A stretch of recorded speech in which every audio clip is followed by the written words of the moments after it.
aja gitu. Dia juga punya peran publik kan sebenarnya perempuan itu gitu. Justru kalau misalnya laki-laki atau pembuat iklan yang tidak punya kesadaran gender, dia akan menempatkan perempuan tuh karakternya tuh yang domestik melulu itu. Karena pengaruh nilai-nilai lama kan. Nah, makanya jadi yang betul yang ini ya, kesadaran mempengaruhi karakter dalam iklan. Semakin dia sadar gender, maka nanti karakter perempuannya itu bisa apa namanya, bukan hanya di dalam domestik tapi juga banyak mengandung unsur publik gitu. Itu. Nah, karena kesadaran gender ini ada di baris, ya, maka kan ini independennya nih di baris, maka kita persen baris. Nah, kalau persen baris tuh angka yang tepat tuh yang dipilih yang ini ya. Nih.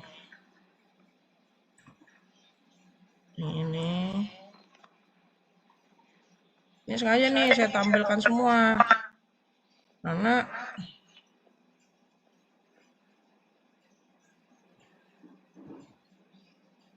angka yang tepat yang ini. Jadi 100%-nya itu ada di kanan.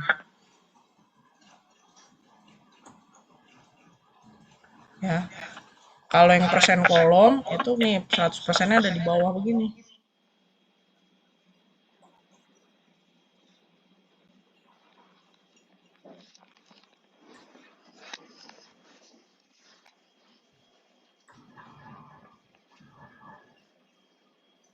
Tuh.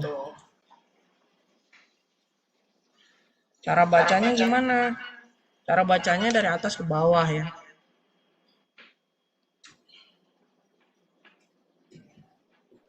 Jadi karakter perempuan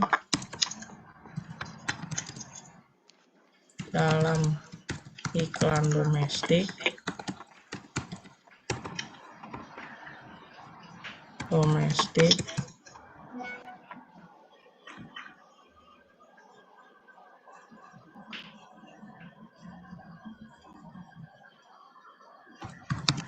dipengaruhi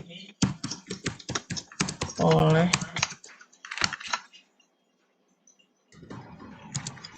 pembuat iklan yang tidak sadar gender sebesar berapa?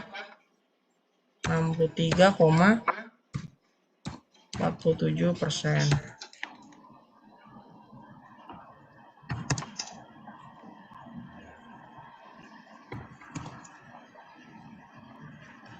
Sedangkan karakter perempuan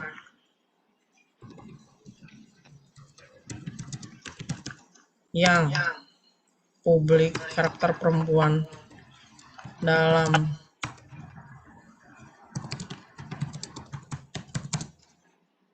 iklan publik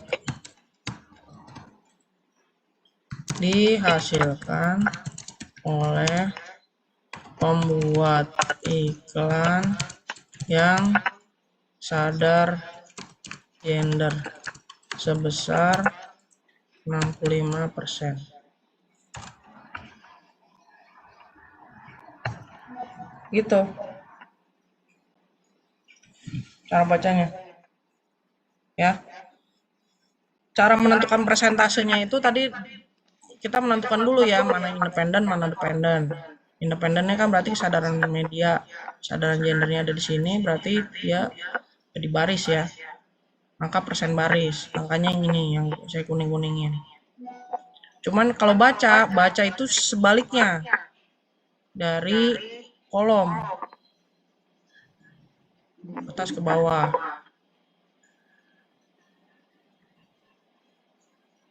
Nah, makanya bacanya seperti itu.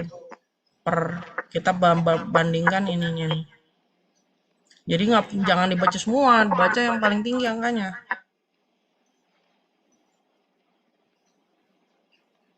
bahwa yang domestik ini paling tinggi ya sebesar 63,47% dibandingkan yang publik. Gitu. Terus kemudian ini ya, grafik yang tepat sesuai dengan skala variabel. Kalau agama cocoknya pakai apa? Grafiknya. Nominal, Bu. Iya nominal. Oh, Apa? pie chart. Pie chart ya. Kalau rata-rata penghasilan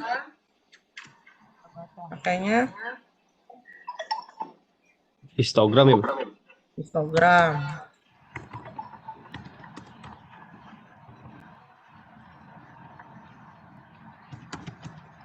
Histogram tuh. Tingkat pendidikan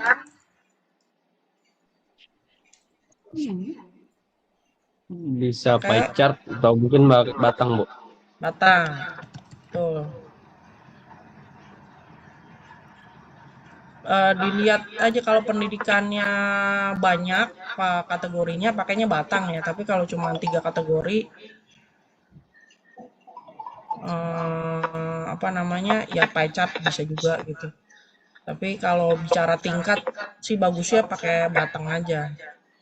Nah ini juga jumlah kekerasan ini pakainya histogram ya.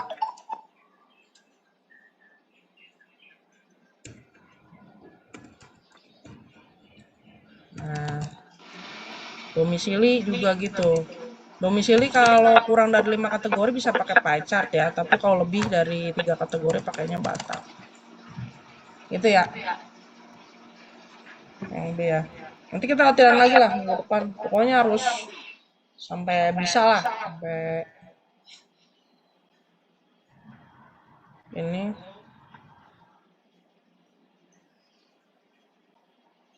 Nanti saya bagikan kalau udah masih ada kelas siang. Nah, kelas siang setelah kelas siang ya saya bagikan. Oke, ini dulu ya. Sampai sini dulu. Nah, terus tadi saya udah baca ya laporannya. Terus saya kasih komen di laporan kalian masing-masing. Sudah bagus. Cuman ini masalahnya narasinya itu masih terlalu sedikit ya. Jadi apa saya nggak dapat apa namanya gambaran yang detil. Kenapa misalnya angkanya tinggi atau rendah itu karena faktor apa gitu. Jadi makanya saya bilang dibantu dengan wawancara mendalam itu supaya apa agak bunyi gitu loh kalimat-kalimat kalian tuh kayak misalnya gini ya. Ada beberapa yang menurut saya juga apa terbalik atau gimana gitu. Tadi kelompok berapa tuh kelompok yang kekerasan dosen itu.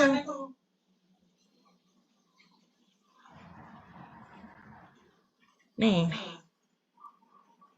kalian lihatnya apa ini? Kelompok 2 ya?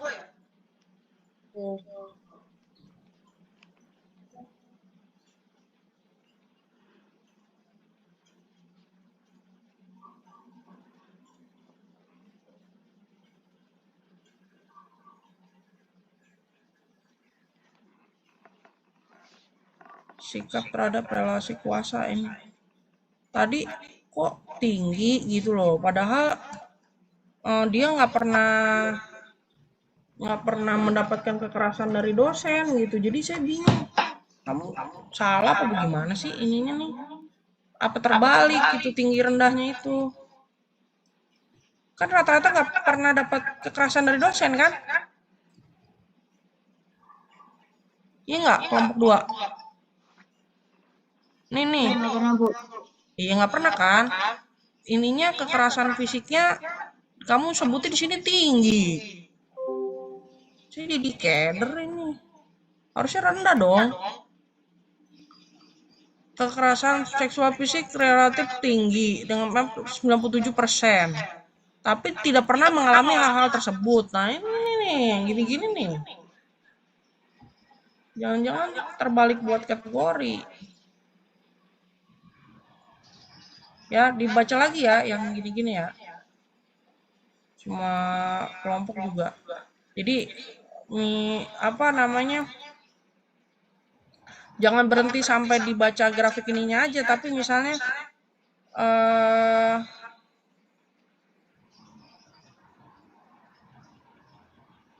apa penjelasan di balik angkanya itu yang saya misalnya tambahlah satu paragraf lagi gitu loh, kenapa misalnya eh, oh ini eh, yang kekerasan di rumah itu KDRT, kamu bilangnya kok anak itu mengalami kekerasan seksual gitu kan dari orang tua, tapi apa namanya narasinya nggak menunjukkan dia mengalami itu gitu. Kayaknya kalau di rumah itu bukan kekerasan seksual deh, kekerasan fisik atau psikis gitu kan. Kalau hati-hati gitu loh dalam menggunakan konsepnya. Kalau kekerasan seksual itu kan harus ada apa namanya? Ya entah luka atau apa di kelamin laki-laki atau perempuan gitu kan terkait apa namanya tindakan yang dilakukan gitu. Kalau orang tua kayaknya ya amit-amit ya, kayaknya sih nggak pernah gitu loh, atau jarang sekali lah yang sampai kecuali orang gila ya orang tuanya. Biasanya kan kalau orang tua kan lebih banyak ke kekerasan verbal ya, verbal atau psikis gitu. Nah, itu dibaca lagi tuh ininya eh, penulisan kalimatnya ya. Nanti di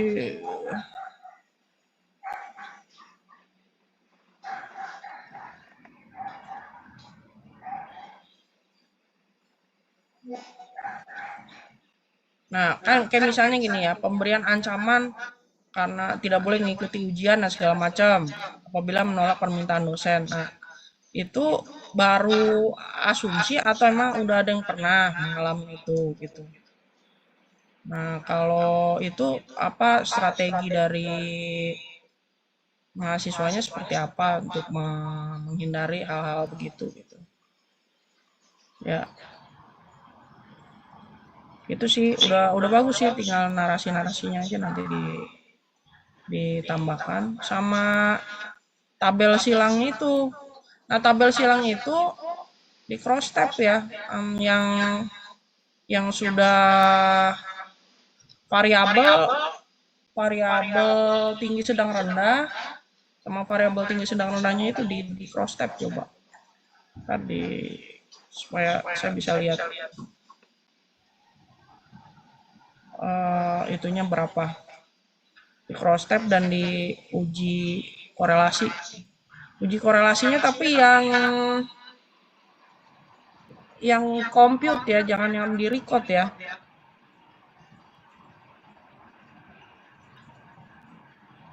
Yang compute yang kalau di record kan udah tinggi sedang rendah tuh, yang masih gabungan total. Ini baru dikeluarin Pearson correlation-nya ya. Ibu, Nah, berarti tabel grafiknya itu nanti diuji korelasi lagi, Bu? iya uji korelasi. Uji korelasi dan apa, Bu, tadi maaf? Kalau tabel silang kan baru baca kecenderungan aja tinggi sedang rendahnya. Tapi kalau uji korelasi kan kita bicara kekuatan hubungan variabelnya kan. Berarti Berapa persen variabel independen itu mempengaruhi perubahan di variabel dependen. Kalau uji korelasi kan itu tujuannya. Ya. berarti grafiknya itu diuji korelasi lagi terus minggu depan harus udah ada ya, Bu? Iya. Cuma nambah itu aja. Paling 1-2 halaman. Ya. Baik, Ibu. Oke. Ya, sampai situ dulu ya. Terima kasih. Terima kasih. Heeh. Sekarang boleh lanjut tidur. Pagi-pagi tuh subuh biar belajar biar fresh otaknya. Ibu mau tanya, Ya, kalau misalnya yang nggak dikategorin jadi 3 kategori yang tinggi, sedang, rendah itu diagram batangnya itu bakal dijelasin deskripsi semua nggak satu-satu atau yang lihat paling tinggi rendahnya aja di deskripsi enggak usah deskripsi satu-satu dibaca yang paling ekstrim aja. rendahnya. Oke. Paling tinggi atau yang paling rendah. Terus kenapa tinggi, kenapa rendah gitu. Itu Udah dijelasin. penjelasannya. Dan tadi beberapa kelompok tadi ada yang angka persennya nggak keluar ya. Jadi yang kalian cuma menarasikan tapi angkanya nggak disebut. Jadi harus disebut itu berapa persennya. Dimunculin persentasenya. Ya, oke. Terima kasih ya atas kuliah hari ini. Kasih. Sampai minggu depan. Insyaallah ya. Assalamualaikum warahmatullahi wabarakatuh. Waalaikumsalam. Waalaikumsalam warahmatullahi wabarakatuh. Terima kasih, Bu. Oke.